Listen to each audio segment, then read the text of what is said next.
In this video, I will be showing you some crazy hidden settings in all Plants vs. Zombies shooter games. This might be a longer video, so sit back comfortably and enjoy.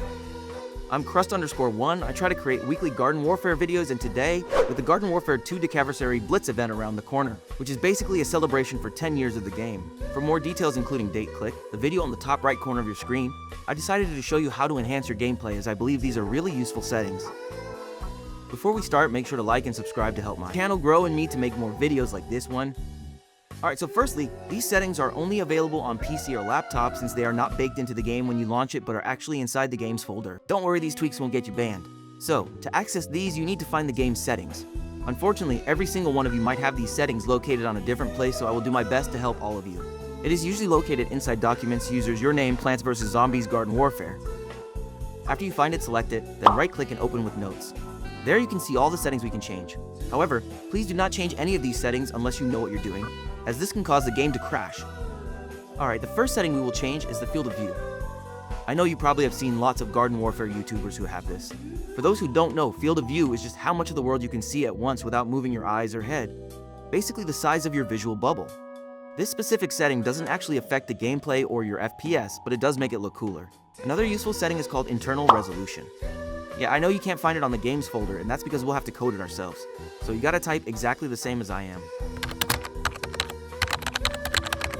Now, I have to tell you that you should put this at around 1.25, and if you have a really powerful PC, 1.5 and OT2, because according to AI, that will look like a 4K remaster on a 1080p screen.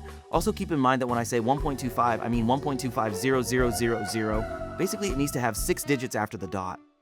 That's after I finished making the script that I realized it doesn't matter if you don't put 6 digits after the dot. 1.25 alone will work perfectly as well. One more cool setting is the high refresh rate fix. Basically, many players with high-end monitors get stuck at 60 FPS because the game doesn't always detect their monitor speed correctly.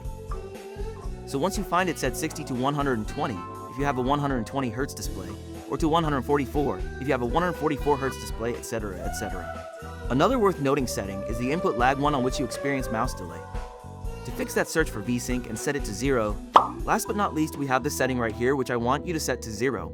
This removes soft shadows in corners and provides a massive FPS boost if you are playing on an old device.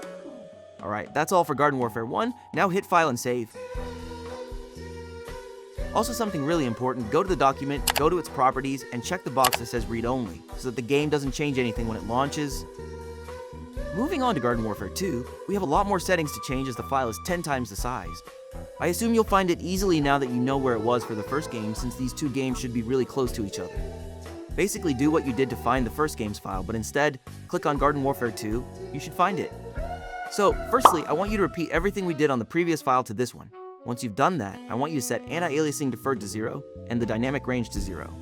Oh, and if you see a bloom scale option, which I don't set it to 0.00000. To save it, same thing we did before, file, save, then go to the document properties, and check the read-only box. For battleforneighborville, what you need to change is slightly different in order to make the game run smoothly on your computer. For starters, we have the field of view again. We also have the DX12, which, if you have a really powerful computer, can drastically improve your FPS or crash the game, depending on your setup. To change this, set it to 1. If your game crashes, go back, change it to 0.